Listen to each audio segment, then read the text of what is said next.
So the topic that I've been asked slash volunteered to present upon is essentially building a rebounding mindset. The one thing that I would say about our teams the last 4 years, at least at Douglas College, we've always been known as being a very, very, very good rebounding team. Definitely have fielded a lot of questions over the last couple of years as to, how do we build this mindset? So this is just a small snippet into what we do in our program, obviously now at Fraser Valley, prior to at Douglas College. So again, feel free to ask questions along the way. If there's something, Dave, Coach, that you see as pertinent to that page, feel free to interrupt and ask, and I will do my best to put on a show for everybody. For sure. So again, just a little bit of a background within our former program and why we've placed such a strong emphasis on rebounding. We just feel like it's the number one point that you can use in order to have continued sustained success. Last year, we were very, very fortunate that we had a returning core group of guys who knew the culture, who knew that what the expectation was on a day-to-day basis on the glass in our program. We were very fortunate this year. We led the country actually at both levels in largest margin on the glass at plus 15.7. I think the second best team in the country at the post-secondary level was, shout out to Jamie Campbell and the Carleton Ravens, who were at 12.7. And again, obviously they won a national championship. We would have been very interested to see how we had competed at the national championship, knowing that obviously we were a reasonably talented unit, but we were also incredibly aggressive on the glass. Again, it translated very well for us. We had the best record in the country versus CCAA schools last year at 19-1. The final 4 games of the year were incredible rebounding numbers for us, and we were plus 37 in our last fourth game before playoffs. We were plus 21. We were plus 19 on the glass in the Pac West semifinal, and then we were plus 27 in the final on the glass in a relatively close game. We led the Pac West in both offensive rebounds per game, defensive rebounds per game, total rebounds per game. And a stat that we kind of attribute to our offensive rebounding, we led the Pac West in field goal attempts per game and then field goal made per game. And obviously our offensive rebounds have a huge percentage in regards to that. From a statistical perspective, we not only focused on just the rebounding margin, but we also wanted to know our true offensive rebounding percentages and our true defensive rebounding percentages. And again, we were quite high in both. The NBA average is 27. We were almost 37% offensive rebounding. So on every shot, on 100 shots, we would get 37 offensive rebounds. On a defense percentage perspective, we were at almost 81%. So again, 100 shots, we were getting 81 defensive rebounds. And it just blends itself well to confidence, which I'll talk about a little bit later. A stat that we actually kept track of this year, not a normal stat, was our offensive rebounds to turnover ratio. We actually wanted to keep that up. So basically this year we were exactly 245 to 240. In an ideal world, we were kind of in that. We would like to be at that 1.25, while obviously lowering our opponent's offensive rebounding and turnover ratio to, again, below 0.75 was our goal. We actually were at a 0.58 this year. So again, we're just, finding ways to generate more offense, finding ways to generate more shots, which again, once we did that, we obviously had more field goals made per game. So again, those are just a couple of statistical reference points that we had this last year and that we really, really put a strong focus on. Moving forward, I guess, again, everybody asks, like, why do we really focus on this? I think our number one thing is it's an accountability measure on your effort level. I think, again, if you're bad on glass one night, it's because you're kind of standing around and watching. You're not necessarily being engaged for 40 minutes. And so again, we really focus on rebounding the basketball because we want to be accountable in our effort. Again, there's a certain level of toughness that goes with rebounding. I mean, again, whether it be physically, whether it be mental toughness, again, there's just several aspects to it. We want to be tough-minded whenever we step out onto the floor, have that certain level of perseverance.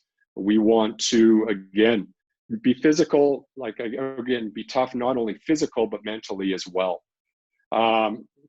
It's also a very controllable aspect. I think from our perspective, again, it's one of those scenarios where it's something that you can control game in, game out, practice in, practice out. It's sometimes the shots aren't falling, but you can always do your job on the glass, whether it be defensively or offensively, whether you're a get back guy or you're a 3-4-5 and expected to crash. I think the final point for us as to why we really want to focus on it is it's a confidence thing. For us, again, it's being tough-minded, it's being confident. What it also does as a byproduct of being great on the offensive glass and the defensive glass, it gives our shooters more confidence.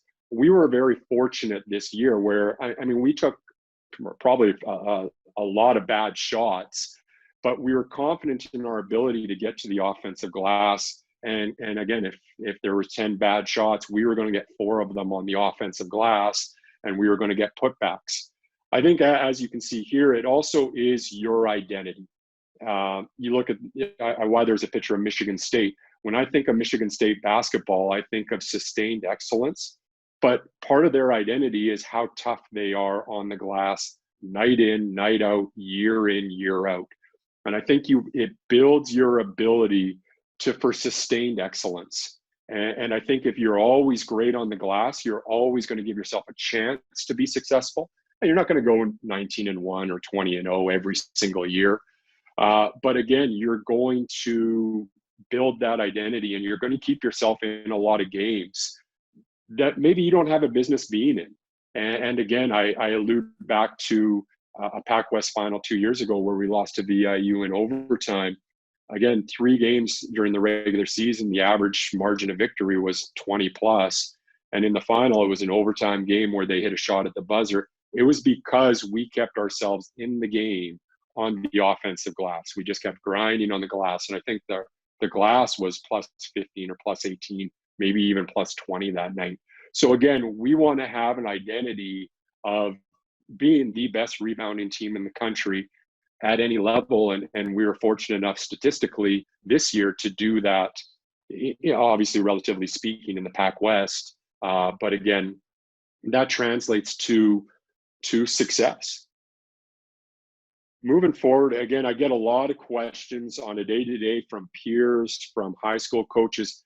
How do we become such a great rebounding team? And I think if it's ultimately at the end of the day, if it's important to you as a program, if it's important to you as a coach, if it's one of your core beliefs, your core values, you're going to find time, regardless of whether you practice an hour a day, regardless of whether you practice 2 hours a day, you're going to find time to incorporate these drills into your practice. And we start every day after like a fairly intense warm up. We start every day with a rebounding drill in some capacity. So on a Monday, Tuesday, again, when we're going a much heavier, much more intense workload, we're really getting after it. We're really competing.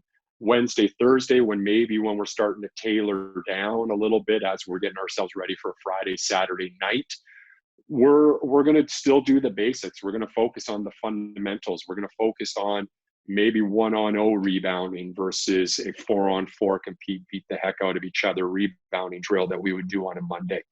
But we do that every single day to start practice. And I know by the end of the year, the guys are kind of sick of it.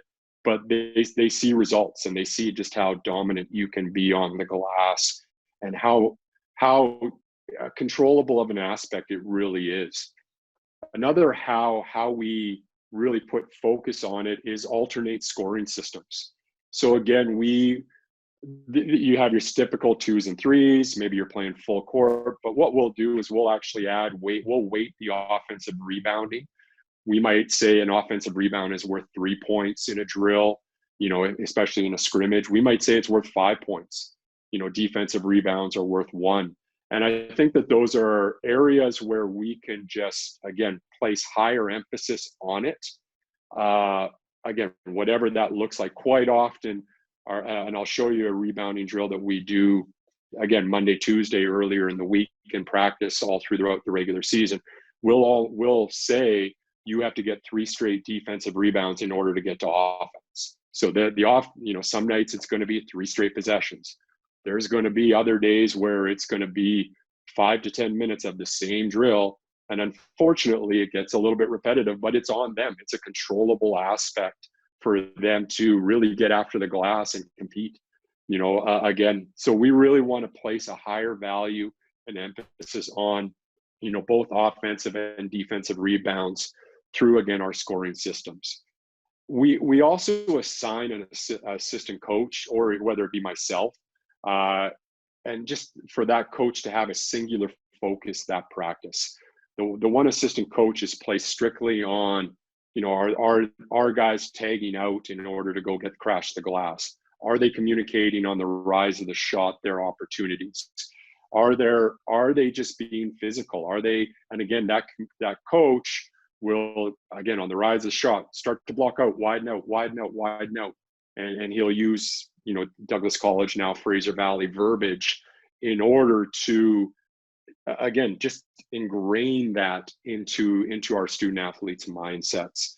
And again, we become very singular focused. And it actually got to a point this year where in games, guys would come in after the game and they wouldn't really care about the final score. They wanted to know what the rebounding numbers were. And that's the singular focus. We knew that if we took care of that process of, hey, we were plus 10 or we were plus 15 or plus 20 on the glass, that we were going to, the outcome was going to take care of itself. We were fairly talented and fairly fortunate to be pretty good this year. But again, that was a process that we were very singular focused on. We also continually reinforce, remind, reemphasize the value of the glass. I mean, through stats, through communication in practice, through outside of practice. If guys were sloughing off on the glass a little bit, it's real easy to reinforce it and remind them in video, because again, they stand around, they become watchers versus, again, being active participants on the glass. On the offensive glass, if you're standing around and watching, you're not doing your next job, whatever your next job is. For instance, most nights we would send 3, 4, 5 to the glass, and we would have our get back guys be our 1s and our 2s. So again, if you're standing around and watching, you're not doing your next job. And again, do your job. I mean, if your job is a get back guy, get back. If your job is an offensive rebounder, get to the glass, get to the rebounding triangle. And so that was our focus. And again, continual reinforcement, continual reminding, continual reemphasizing in all aspects, in video. I mean, a guy has a bad week of practice, we're sitting down and we're watching, maybe 1 or 2 of those practices. Okay, well, your effort level is not there. Your effort level is not where we need it to be on the glass. And that was probably our number one focus. And then we would work down defensive rotations. We'd work down on offensive execution after that.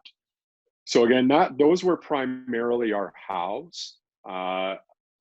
Again, rebounding drills. What rebounding drills did we use? And again, I'm not very good at the whole video on Zoom, so I do apologize about it. I'll try to explain it to the best of my ability.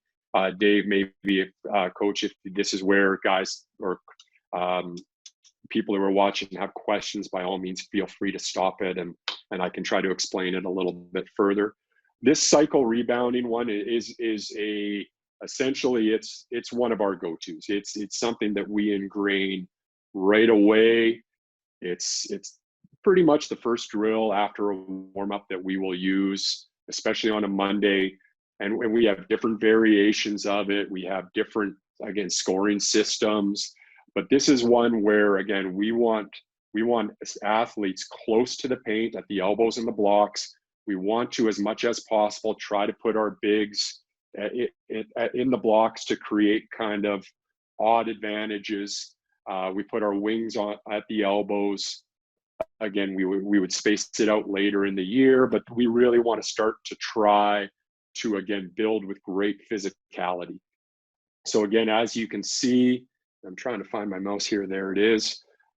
We would start with, and it doesn't matter, these spots are all interchangeable. This would be a closeout. This would be a defensive slide. This would be a back pedal. This would be a defensive slide. And on every rotation, you're tagging up with your fist, not an open palm, not loose fingers. You were tagging up with your fist in the sternum. Again, every single time you would rotate through. Coaches would essentially shoot the basketball. This is a coach. I couldn't find the C, but this is a coach, and he would shoot from a variety of different angles. And again, the shot, on the rise of the shot, they're expected to escape the paint. They're expected to initiate contact and carve out. Our verbiage was escape the paint. We want to escape the paint. We don't want to allow the paint to collapse and allow the biggers around the rim to rebound the ball nice and high.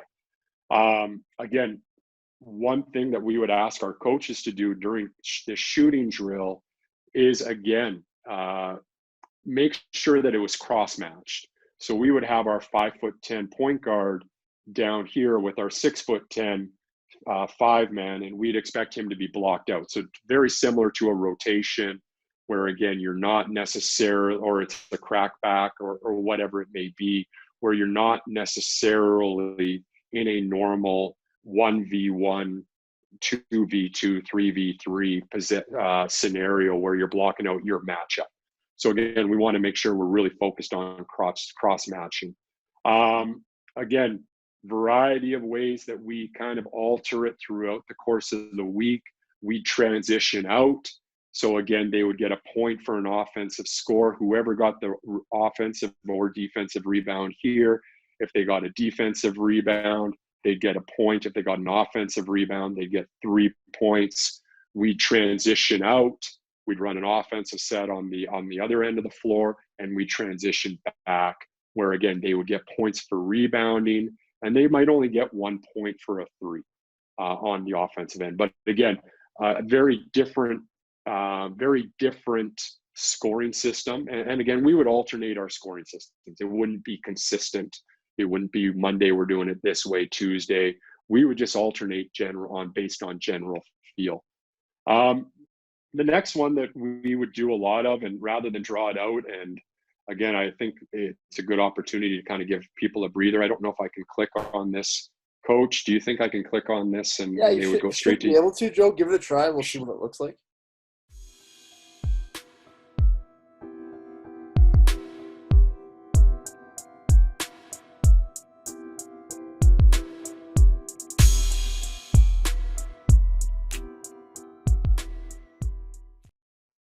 So, Coach, quick question while we kind of wait for that to get your spot. Anything about technique? You talked a little bit about fist to the chest for the tag. Is there anything that you're really looking for technique-wise? I'm sorry, Dave. I'm sorry, Coach. Is there anything you're looking for technique-wise, Joe? Is there anything like fundamentally? I think a level of physicality. I think, again, we want it to be real physical. Certain guys we would face guard. Depending upon their rebounding ability. Like I do like that takedown there. Like that's kind of our style. We don't mind that. Again, we really want to bash with our forearm or our fist or a closed fist, not with an open palm, because it just, again, fingers get caught in jerseys. We want to take away the offensive player's space, essentially. And we want to make ourselves horizontal rebounders, not just necessarily a vertical tall rebounder. And so again, I think that's probably enough there.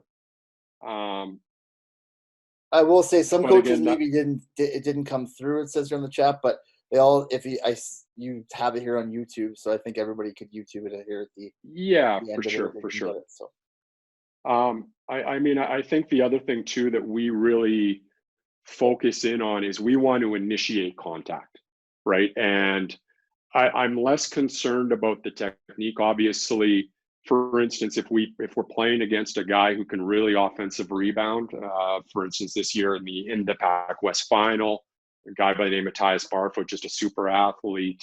We really wanted to just hit him and then just face guard him and almost be like an offensive lineman trying to protect your quarterback. And the quarterback being essentially the hoop, the basketball. And so we would essentially try to take him out of the play, knowing that they're probably not sending their 3 guards to the glass. They're probably only sending another offensive rebounder, and we feel that we can handle him one-on-one. So again, technique, again, as long as we're physical and initiate contact, maybe get a little bit wider, or like, again, get their feet. And if you can really seal their feet, I think that's when we're going to be at our best. Again, another drill that we'll use is we'll go one-on-one with a coach, games to 3 baskets, and we'll just go animal. So again, you throw it up. Again, coach throws it up, and it's basically a bit of a free-for-all where you got to, again, it's teaching toughness. It's a little bit less about technique. But again, what it teaches you is what playoff basketball is like in terms of the toughness. A couple of fun drills that we'll do later on in the week on a Wednesday, Thursday, when you want probably a little bit less contact, is pig in the middle.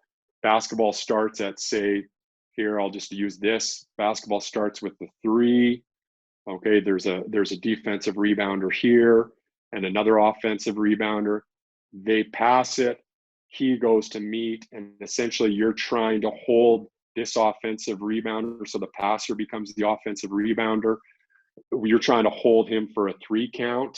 And if they get a touch on the basketball, then you've got push-ups or down and back, or, if coach is upset with your rebounding that week, you got a set of suicides. A drill that we like to do as well, just in terms of timing, aggressive pace, our 50s or 100s, depending upon. And so there's a shooter in the perimeter, there's a rebounder in the mid post, and all the shooter's doing is taking long range shots. And again, if they hit it, it's +1 for the shooter. And if the rebounder's got to go rebound the basketball before the ball hits the floor. If the rebounder gets it, it hits the floor, they get +1. And essentially you're going first to 50, or again, first to 100. And that's a drainer, because the defensive rebounder is constantly moving, has to be on the flight of the ball, has to locate, see angles, kind of do what the Dennis Rodman did in The Last Dance, where he's kind of doing all the zip, zoop, zoop, all that sort of stuff. But again, it really teaches you how to read angles. A few more that we like to incorporate: crackback rebounding. Again, this is an area where it's pretty susceptible. We'll do this probably once or twice, maybe a month, especially if we feel like our weak side is not necessarily paying attention, or they're kind of falling asleep. And all it is you're playing against guided defense. The defense is here on the high side, allowing baseline dribble penetration. We just essentially help off the low eye. And then it's one-on-one here in this yellow region, where the 1 or the crackback's got to be real physical. And again, we'll go first to 3. Okay, so again, if the 4-man gets it, he can play out of it. And again, but the 1's got to try to get a weak side crash against the 1's got to try to crack it back against a weak side crasher. And again, that's a drill that will work on both sides. Again, the one thing that I would allude to, that it's a relatively, you got 6 guys, you got 5-6 guys in this drill, so you can go both ends of the floor within your team, and you can just get a ton of reps at it. And again, another drill that we kind of do, again, it's a little bit more of a fun one, something that we probably would do later on in the week on a Thursday. We wouldn't necessarily do it in a shoot, would be sumos. And essentially it's 1v1. I have the basketball in my hand.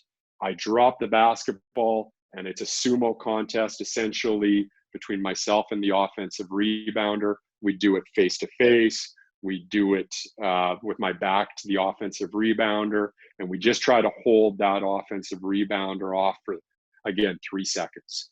So those are, again, just a snippet of drills that we would incorporate into our practices on a day-to-day basis. Again, just to try to, one, reinforce, remind, reemphasize our rebounding.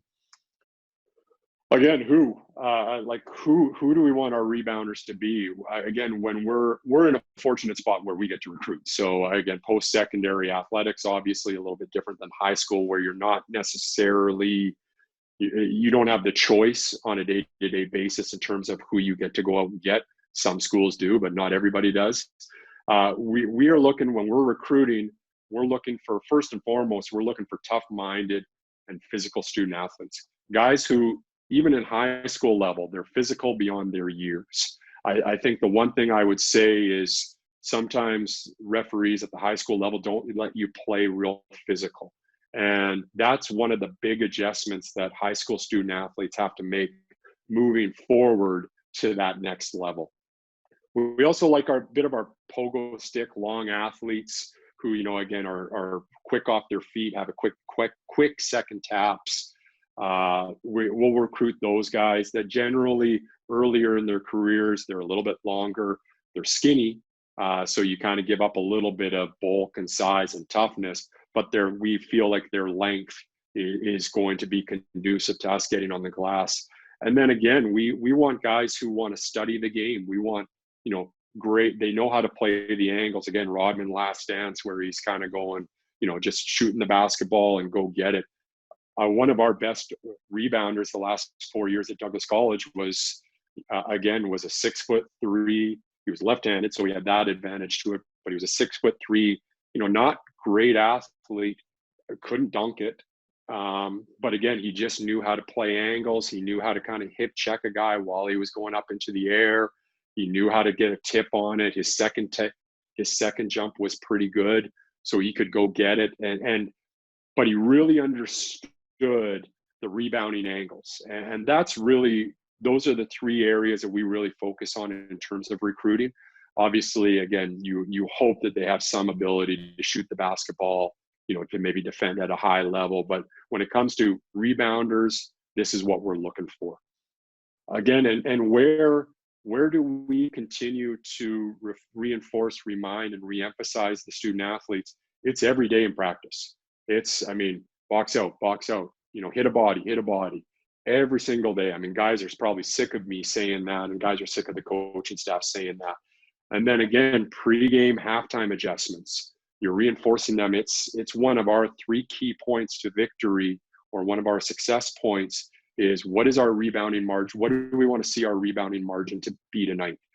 When we started off at the beginning of the year, not knowing how good of a rebounding team we could be, it was just get a plus margin on the glass. Then, maybe a couple months or a month into the season, it was maybe we can raise that to plus 10.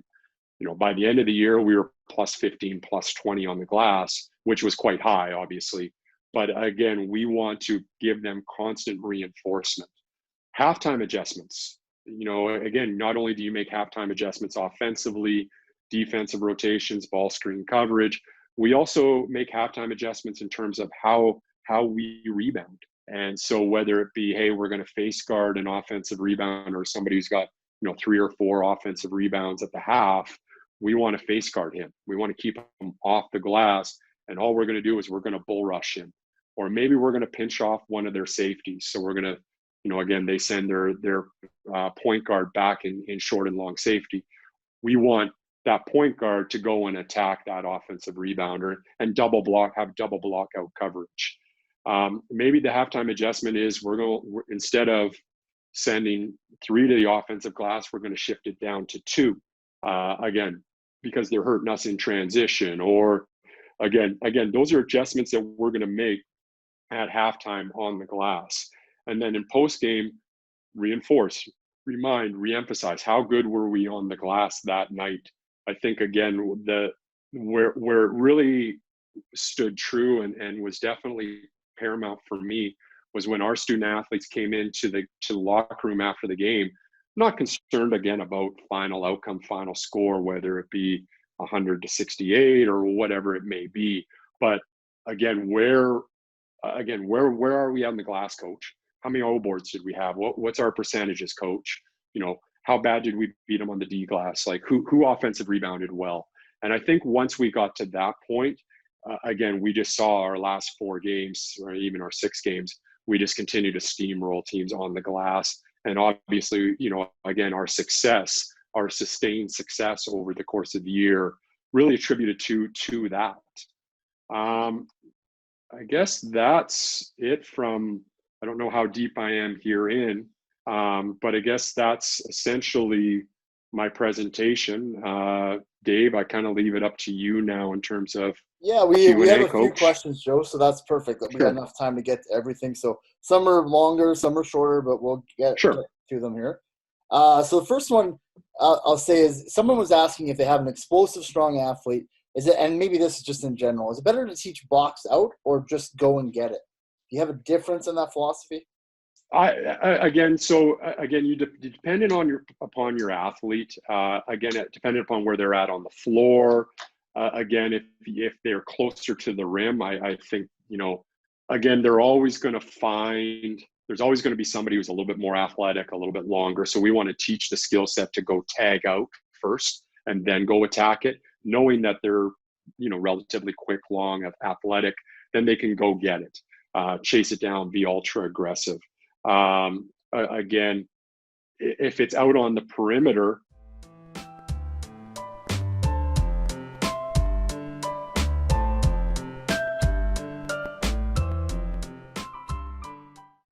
know their job, know your offensive player's job. Are they a crasher? Are they a get back guy? If they're a get back guy, we're telling our guy to go get the basketball.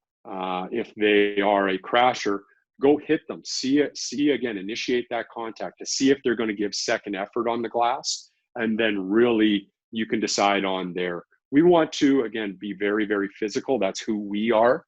So we want to, as much as possible, try to initiate contact, regardless of long and rangy, regardless of, short and thick and stocky. You shared a little bit about stats-wise. You talked about rebounding margin. I'm wondering a little bit, what other analytics or stats do you look at? Are there other numbers or other goals that you have when you look at your rebounding numbers?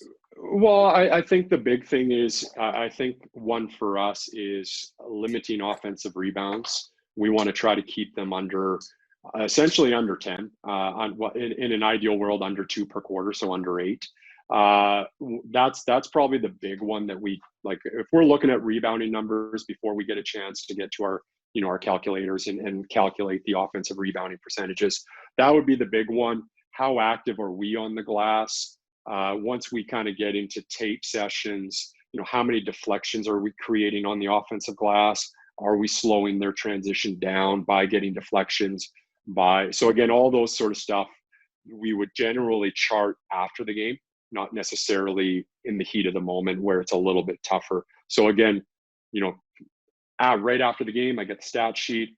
I look at, again, the margins, but I also look at their offensive rebounds.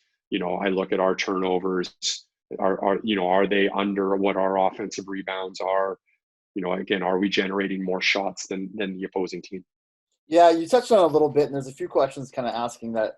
What you sort of touched on was, do you track anything different? Do you track anything unique to your team, or is there anything you track in practice that you don't track in games, or is there any sort of other stats you're looking at? Well, again, it's different. Like at the college level, where a part-time coach, it's a little bit tougher. You have to spend a lot of time doing video or having a very keen video guy.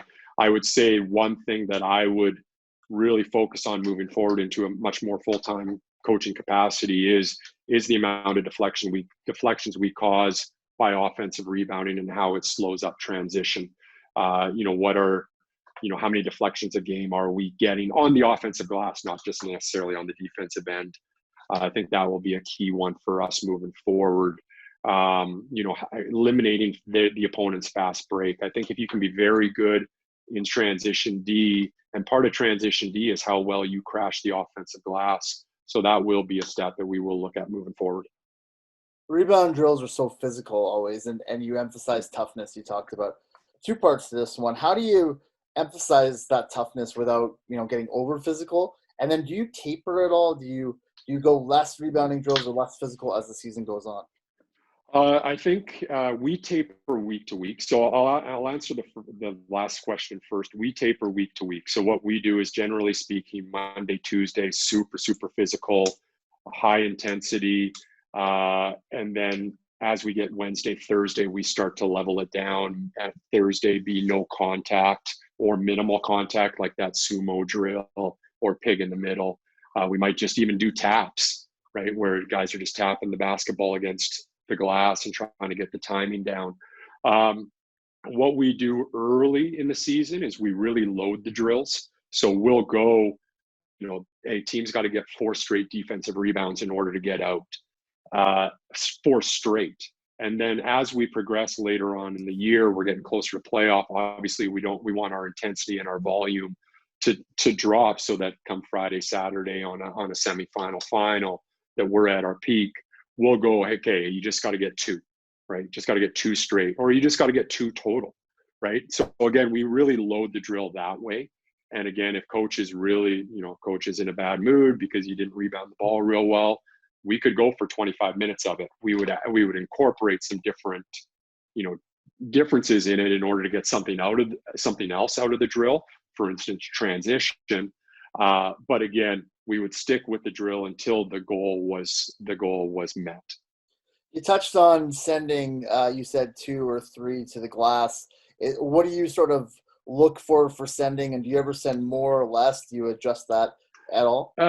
I think if you have a bad defensive rebounding team that you're playing, you can kind of pseudo toy with sending 4. We generally send 3, with the lone exception of baseline corner threes. Anybody who shoots a baseline corner 3, regardless of whether it's our small forward, our power forward, our center in the traditional sense, they're automatic get back guys. So now that possession, we would only send 2 to the offensive glass. We just know it's, by playing law of averages, it's probably not going to bounce back to you at a high level.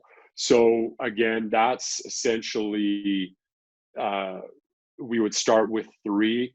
If a team is really killing us in transition and doing a job on the defensive glass, we would send 2.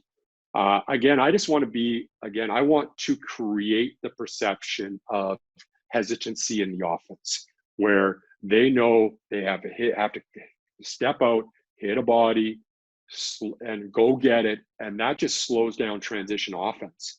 Mm-hmm. Again, we put a big proponent on one or 2 of our guards rebounding the basketball, because on the defensive end, because again, if they are leading us in defensive rebounding, we're running and out in transition a little bit better. So again, on the flip side of that, you want to make sure you hit the body, and then again, just play out of it. Joe, do you jam up? So you send your guards in and your rebounders in. Do you jam up on the rebounder to slow down transition? Generally, no. Generally haven't in the past. We'll jam up with the short safety on specific point guards.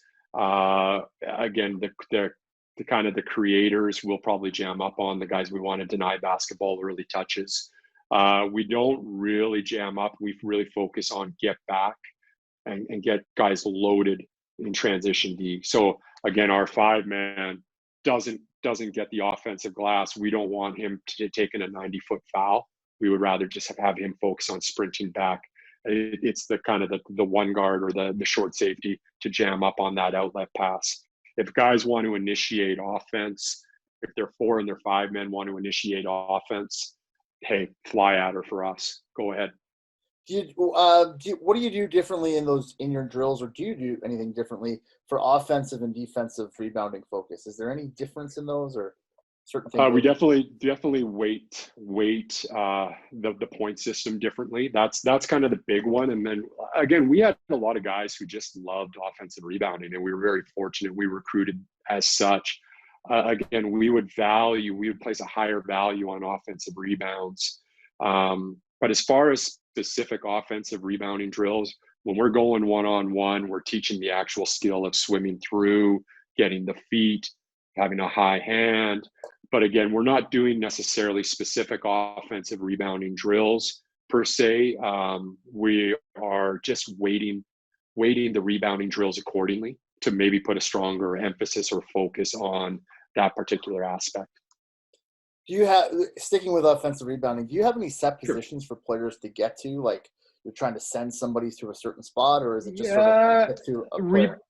Rebounding blocks, usually the blocks and the mid post area is kind of where we would ideally like to send. We find that sometimes, obviously, the game is very fluid, so it's tougher to do that on a every single possession you got to get here.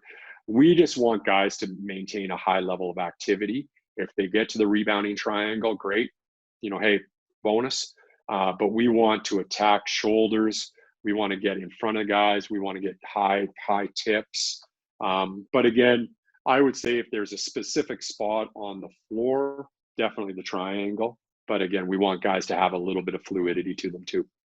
So I reveal your past of your qualified background in both women and men's coaching. So the one question that keeps popping up here, is there a difference when you're teaching females to males in rebounding? So, sort of that perception that maybe it's tougher to get females to play aggressive. Did you notice anything over that time?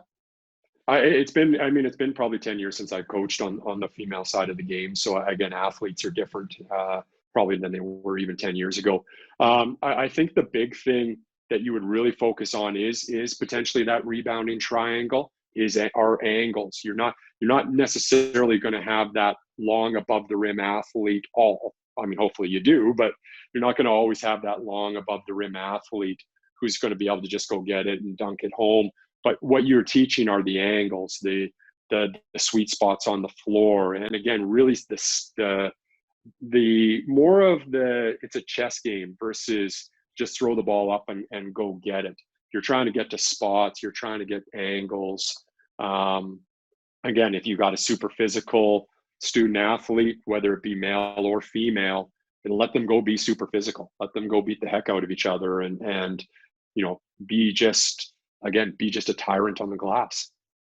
So with your focus on offensive rebounding and with the FIBA clock, the 14-second reset, what is your focus offensively on some of those offensive rebounds? Are you looking for the automatic put back? Are you looking to kick out for threes, to reset offense? Yeah. What are you looking for? So what we've done in the past is a couple of things. We were physically we were quite big last year. So anything in the paint, it's automatic try to attack. Again, so anything in the paint, anything outside of the paint that guys got, we incorporated it late. I wish I could go back and incorporate it a little bit earlier. We actually went ball to the short safety. And again, we would immediately flash the two posts and we'd be in a horn set. We would just, again, send our long safety to one side of the floor or the other, and we'd be in an automatic horns. We had a point guard who could come off, and he was traditionally our short safety, so he could really come off of a ball screen, get himself to the elbow or get to the rim. So because you're cross-matched quite often off of offensive rebounding, if you can get up and get in the paint and attack and draw fouls, great. Excuse me. Otherwise, we would kick it out, run horns, or run some sort of quick hit action. Maybe it's a thumbs up, high ball screen action, some sort of ball screen action to kind of get, again, you're almost by the time you kick it out, it might be eight on the clock. So you're in a last second play anyways. Yeah. Good point. Last one here. What is your non-negotiable for team rebounding defensively? So you're watching a game, and what is the one thing you're not accepting as a coach? Watchers. You have a job, right? And whether that job be I'm an offensive rebounder on the offensive end of the floor, or I'm a get back guy, you have a job. Don't just stand, watch your shot. Don't stand, make sure that, again, you've got another job. I think that's a great thing about basketball is the fluidity of it. You have next play.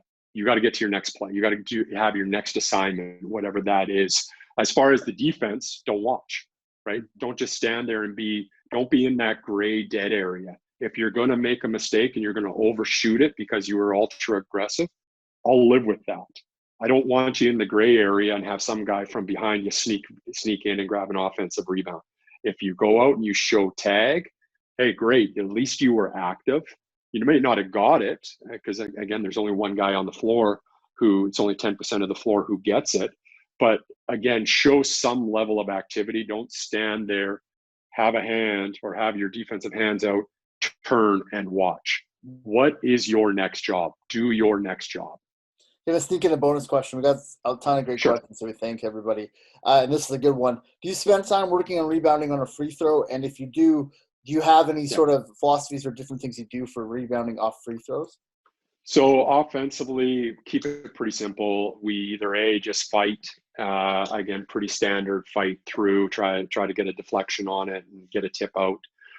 We also X the offensive post players occasionally. Again, the X is more of a read, kind of an in-game, hey, we're going to do it 1 or 2 times, hopefully get a cheap basket. We actually had an offensive rebounder this year who was really good in terms of just timing. So he would actually shoot, because he got fouled a ton, he would actually shoot the free throw, time it real well, and just crash from the free throw line. And he actually got to put back in our final. And I still, again, off of a free throw by him. And I still think that was probably the TSN turning point where we kind of just took control. As far as defensively, we work on it probably once every 2 weeks. We want to carve in at a 45.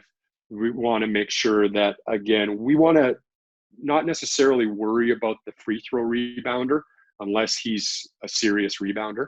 And again, we'll work on that. Guys will just kind of go around the horn. Guys will shoot 2 free throws, rotate spots. So everybody's getting lots of reps, both offensively and defensively.